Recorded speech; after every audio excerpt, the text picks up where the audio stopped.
Welcome to another episode of The Brand Called You, a podcast and podcast show that brings you leadership lessons, knowledge, experience, and wisdom from thousands of successful individuals from around the world.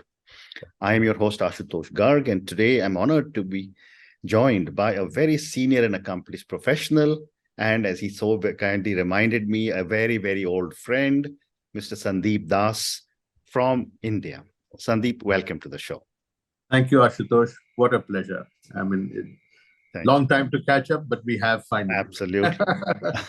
Sandip is a board director. He is the former CEO and a strategic thinker.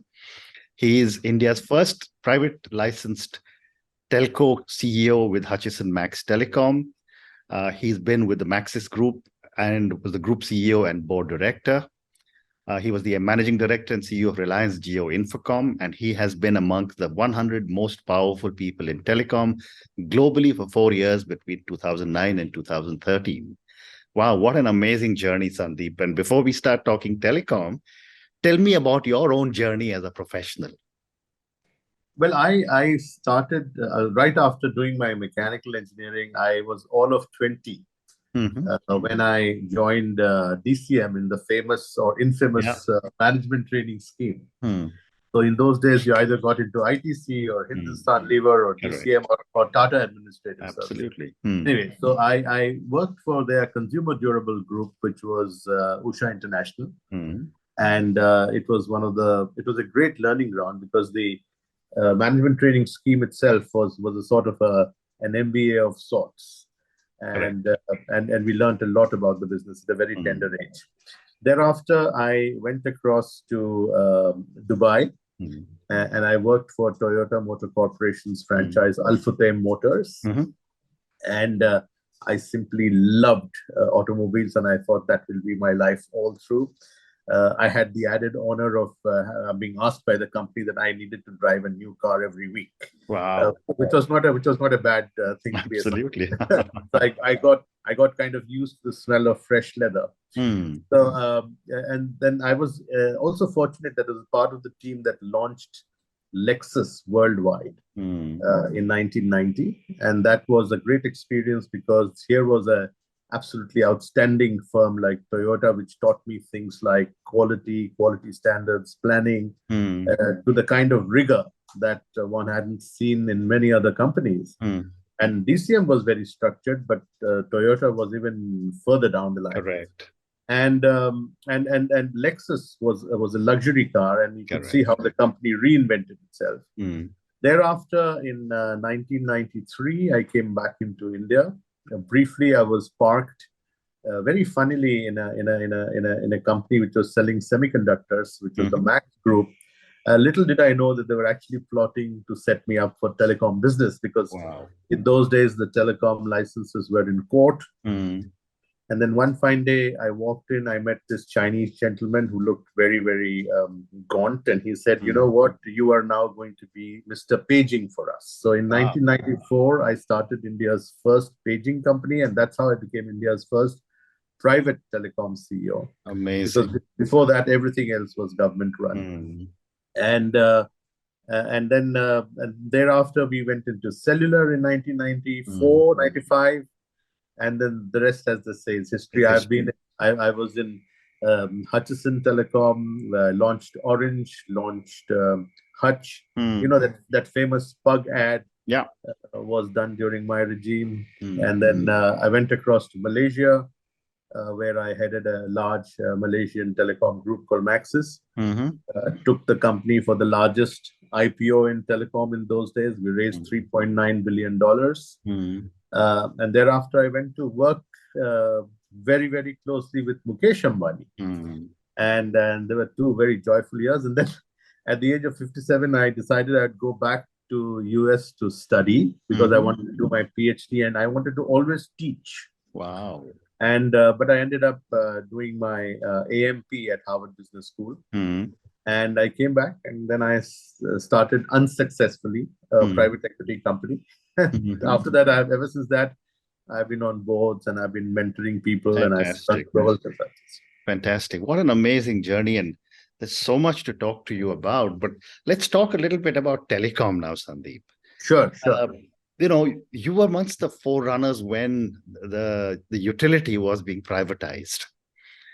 What are some of the changes that you have seen in the world of telecom over the last 2 decades? Well, I think the changes have been phenomenal. Let me give you a context, Ashutosh. When I started Telecom in 94, 95, we were about 950 million people. Correct. And India had all of 6 million fixed line phones. Yep. Don't ask me how we called for our driver, fed children from school. I would presume that 60 to 70% of those fixed lines were either in the government or institutions or very affluent homes. And that's where we started. And ever since that, when you say the changes in telecom, I would put it in two contexts. One is the changes in telecom by virtue of what happened globally. And the other one was what happened in India. I mean, India changed completely with the advent of mobility, and you know that better than anybody else. When we got our first 100,000 customers, we celebrated with laddus. Yeah. And now we are doing 100,000 every hour, perhaps. We just, and the world. I remember there was a very famous book written by Cairncross, which is called "The Death of Distance." And that's exactly what happened. So when you look at mobility with its miniaturization, with its digital facet, with the fact that it covered grounds which were otherwise very difficult to lay fibers on, it really shrunk India. Correct. And which is why we saw an economic boom of a different kind. I would sort of attribute mobility to a great deal for the kind of strides we took as a nation. In the meanwhile, I feel from the first time that we actually started business, where we were still seen as, this is still very much the territory of the government and the state, and what are these private guys doing? Yeah. Pretty much like the kind of debate you'd have if you wanted to privatize railways, for example. Correct. But so these people were. So I would say that enormous changes in regulation. At the time when we bid for licenses way back in the 90s, there were every conceivable telephone company in the world was in India. Everybody. And they all shrunk down to now about 2.5, 3.5 players. I call them 3.5 because BSNL comes in and goes out. Absolutely. So therefore, that has shrunk. The amount of the way that the generational change has happened in the regulatory environment, the way that the state has been promoting telephony, the way in which applications and content has been layered on this, it's just fascinating. And most importantly, I think it is amazing to see how inexpensive mobility is in our country. And here I would like to give credit to the operators who have really sacrificed a lot of their margins and put the cart before the horse, in a sense, and said that, look, let's put the telephone in the hands of people and let's make it affordable. Correct. And then we will see what happens to the business case. Absolutely. And I remember when I came back from Singapore in 96, and Bharti had just launched Airtel. The cost in those days of BSNL was 42 rupees a minute to call Bombay. Yes. And 84 rupees a minute to call outside India, but wonderful. There was a time when your incoming calls were 16 rupees a minute. And then the very, very seminal 1990, NTP policy came in, which changed it. And of course, it has gone through several iterations, and now in its current form, you can't recognize the original policy. Because remember, at that time, we were still dealing with the Indian Telephone Act of 1889. Wow. Which was set up by the British, which, by the way, talked about privatization as far back as 1889. Amazing. So, your response about 3.5 players left. I mean, that's a great segue to my next question. We've got Reliance, Bharti, and Vodafone, 3 major players left, and BSNL. What is, as a senior former telecom professional, what do you see for the future? You see, a duopoly is not tenable in a country, in any country for that, irrespective of the size. And I think one of the roles of the state and the regulator is to ensure that it's free and fair market practice, and that consumerism actually, in a sense, overrides monopoly. So even a duopoly is unacceptable. That can get into a very cozy relationship. So therefore, they are constantly looking at how to make the third or the fourth player equally formidable, so that choices are available. So I see constantly companies going belly up, and then the companies never go away. They come back in another form. So therefore, I don't see this becoming 10 players or 11 players at this point of time. However, I must say, you remember, Ashutosh, there used to be a little toy in our young days which used to punch and it would spring back. Yeah. So that's how the sick companies will behave in time. But there will always be them. I think the important thing is that I see, and I hope I am right, that with such a vast subscriber base and with the expanse that is there to cover the territory and the country, I think a lot of these smaller MVNOs would perhaps in the future be the right recipe for India, for the simple reason that we are many countries and we are many cultures and we have many segments. So you have a large number of younger people, but you don't have a small number of older people either. So whether it is dealing with the senior citizens or the younger people or the women, etc., I start seeing that the larger operators will perhaps become the mother platform, and there'll be a sprinkling of a lot of smaller regional plays, all under the umbrellas of the larger network. So the big boys will do the network, and the smaller ones will create customized products and stuff like that. And of course, one will see a proliferation of data packages because the world is internet. So that's where data is going to become very, very critical. Correct. And you seem to be answering all my questions before I ask them. But my next question relates to data, Sandip. And, everyone's saying data is the new gold rush or the new oil. How do you think so much data? I mean, I don't know how many, billion terabytes or whatever the number is being generated every minute, probably. How will this huge amount of data be used or mined? See, right now we really have data coming out of our ears.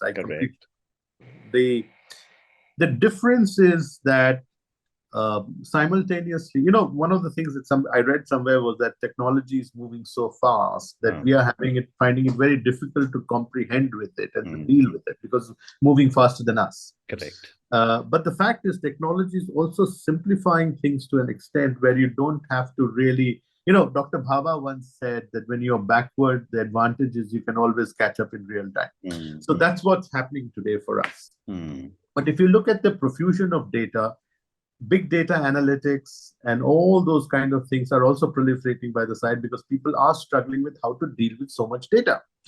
I think the biggest change that we will see with data is not only the mining of the data, Ashutosh, but perhaps getting into stronger predictive models. There are patterns that you can pick up. One thing is to react to data, which is what is happening today. But the other thing is to predict what will happen looking at how data is moving. And that's where the fascinating part of data will happen. And I can see a lot of work happening. I can't see a single company or a bunch of large companies doing it, but I see a number of startups, smaller units. Again, like going back to the MVNO example, a lot of people occupying tiny niches and doing things. But there is also a lot of garbage in and garbage out. So you have to be very careful that you don't indulge in generating even more information than is required to be absorbed, or more importantly, acquired to be acted upon. So things in the areas of weather, climate, health, those are the areas where a lot of the predictive form of data could become extremely, extremely useful. Like I was telling somebody the other day that, like in business plans, it's not about what the future will hold for you, but what you predict for the future. Correct. Amazing. So now let me move on, Sandip, and ask you a few questions on your being an independent director. There are always questions relating to, should I accept it? What are my fiduciary responsibilities? And I personally, for example, have stopped accepting all board positions. In fact, I've stepped off most boards because I said at 66, I don't want to take on any more fiduciary responsibility. But I want to ask you, My first question is, what do you look for before you accept a board role? Well, let me say that, Ashutosh, your concerns regarding an independent director's role and the fiduciary responsibility and the penalties that come with it are very, very onerous. Right. And I think most of us struggle with that. And we're hoping that the guidelines and the regime and the regulators will be kinder to independent directors, not for any other reason, but because of the fact that the window of information, opportunity, and diligence that is available to independent directors, the outcomes that are expected from them are really unfair and very, very skewed. Correct. And that's really the concern. Nothing else is the concern, because I'm sure when you say what do you look for in a company, of course we look for being associated with the company where you can grow and they can grow as well. I don't accept something where I feel I cannot impact an organization. Although we know that in many cocktail parties and all, people will tom the companies they're on boards of. They go and for both the board as well as for the person, these are trophies. But there's no actual work. Absolutely. So, you get papers 2 hours before the board. Nobody ever reads it. Half the time they're listening to whatever the CEO is saying. And then they go back very happily. They wined and dined and they're back. So due diligence is very, very critical. So I think I would go in for a company which is where I can impact, where I can also commit. And, Ashutosh, I must tell you that I have taken in very few board assignments, primarily because if I don't commit 15 to 20 man days to a board, walking down the corridors of their factories and understanding their business and taking part in their strategy, etc., I will not accept a board place. Now, what goes without saying is that the company must be above board in terms of its standards of fiduciary standards and principles. And I think the other thing is also the culture. Is this a board that is putting up numbers, or is this a board that's genuinely looking for help? Because, having run businesses myself, I have to be constantly careful, Ashutosh, that I don't put on the operational hat. Absolutely. Because then I can be absolutely a painful director on the board. But so to the thin line. But at the same time, having been in operations and having run boards, I can empathize with some of the issues which the operating team needs quick disposal of matters and insight and help from the board. And I think it's very important to meet people who have been board members already, meet former board members actually. And more than meeting present board members, you should always meet former board members, particularly those who have left. And the vendors of the company.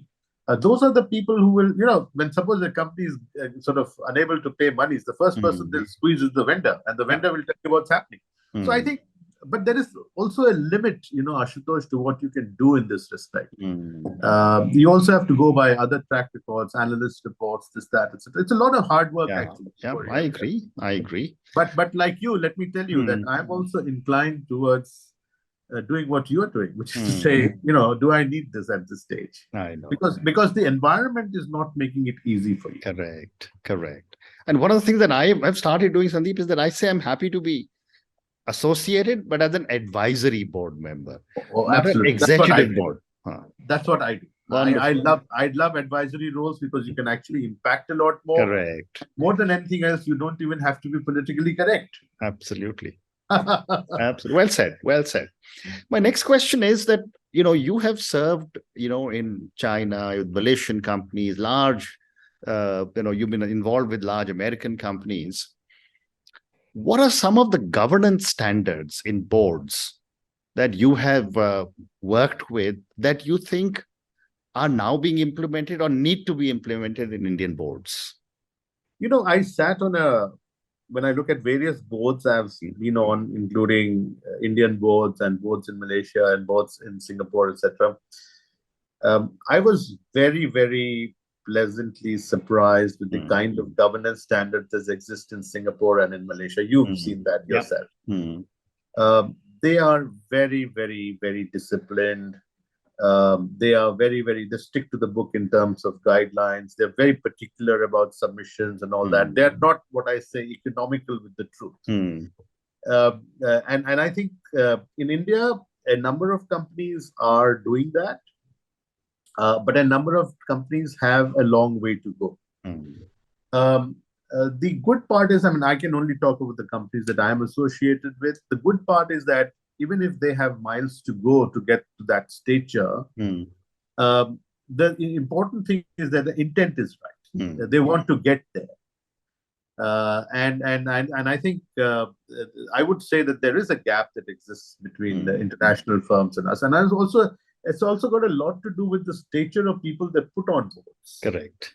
I mean, I, for example, remember one of the companies that I was working with, the audit chairman was always somebody of the level of chairman of one of the big four globally.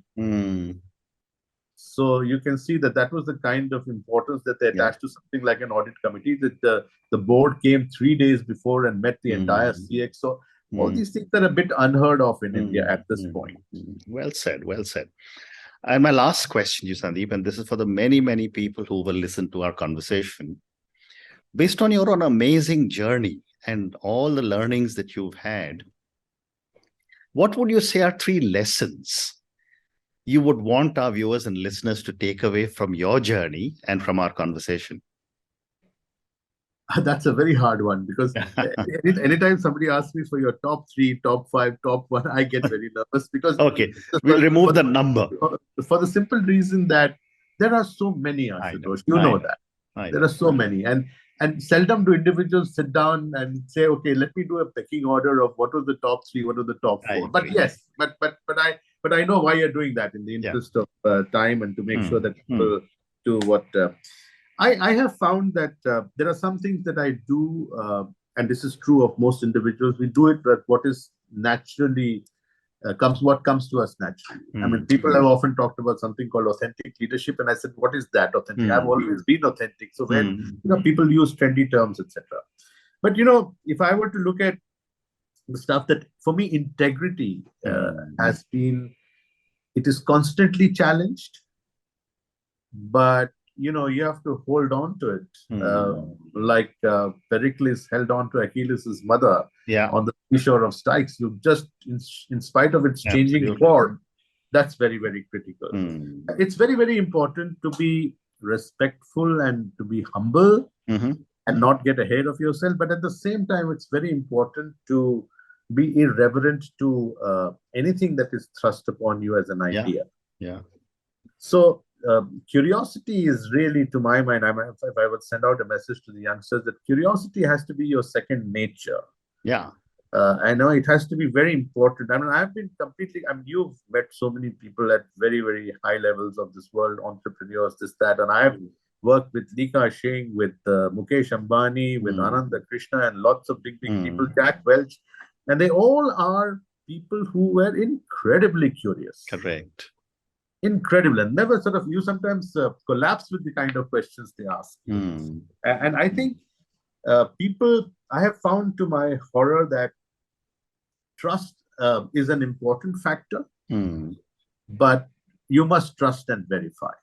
And there is a very, very thin line between abdication and delegation. And and that's really where I think good CEOs and all are able to, there's the famous Buddhist middle path. You'll be able to find the right balance between what is being done.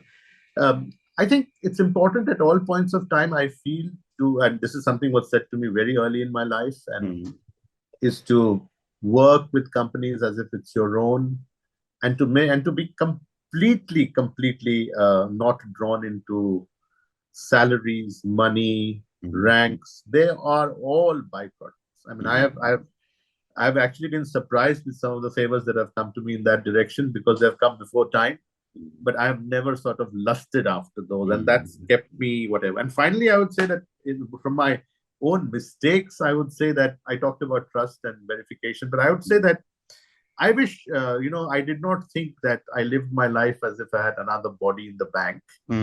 I would have been a lot more fitter, healthier. And I think people tend to ignore that when they are young. And when you get older, it's that old soldier's wounds come up. And I think it also leads to strong mental fitness and being agile, knowledge. And in youngsters, I would say that, in the future, there'll be just 2 kinds of companies, those that are digital and those that are dead. And knowledge has become such an important adjective. Correct. And particularly technical knowledge. Nobody, whether in any area of the company or any area, any kind of business, can ignore technology. Absolutely. And grasping technology is very, very important. And the good part is that you can grasp, you don't have to know the nuances of doing things, but you can understand what technology can do for you. Absolutely. Well said. Well said. And on that note and your amazing lessons, hold on to your integrity, be respectful and humble, have curiosity. It has to become a second nature, trust and verify. And what you said was very interesting, that there is a very thin line between abdication and delegation. Thank you, Sandip, for speaking to me. Thank you for talking to me about your incredible journey, about how you got into telecom and all the stuff that you achieved in telecom. Thank you also for talking to me about you board directorships and some of the precautions you take, and a lot of people should consider taking before they really accept fiduciary responsibility. Thank you again for reconnecting after so many years, and I look forward to staying in touch. Thanks. I am so grateful. It was a wonderful chat. A chat is good when you know you don't want it to end. And thank you so much, Ashutosh. And it's been a pleasure finally attaching your face to the name. And I look forward to catching up with you. Thank you. Thank you for listening to The Brand Called You videocast and podcast, a platform that brings you knowledge, experience, and wisdom of hundreds of successful individuals from around the world. Do visit our website www.tbcy.in to watch and listen to the stories of many more individuals. You can also follow us on YouTube, Facebook, Instagram, and Twitter. Just search for The Brand Called You.